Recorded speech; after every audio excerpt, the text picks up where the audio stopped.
Dalawang agad na sawi habang dalawa pa ang sugatan sa isang malagim na aksidente sa Maharlika Highway sa kahabaan ng Old Zigzag Road entrance sa Sitio Amaw, Barangay Silangang Malikboy, Pagbilao, Quezon, Miyerkules ng umaga.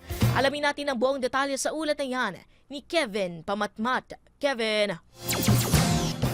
Hindi matanggap ng pamilya ng mga biktima ang kalunos-lunos na sinapit ng kanilang mga kaanak sa nangyaring aksidente kahapon ng umaga.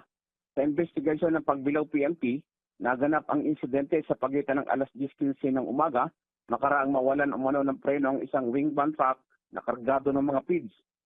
Isang anggulo din ang tinitingnan kung bakit nangyari ang insidente ay ang mechanical problem ng sasakyan kung kaya nawalan ito ng kontrol at tuluyan itong inararo ang isang multicab.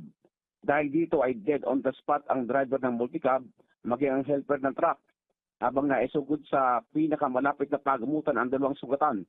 Samantalang nahaharap ngayon ang driver ng truck sa kasong reckless imprudent resulting to homicide and damage to property. Kevin Pamatmat, Newslight.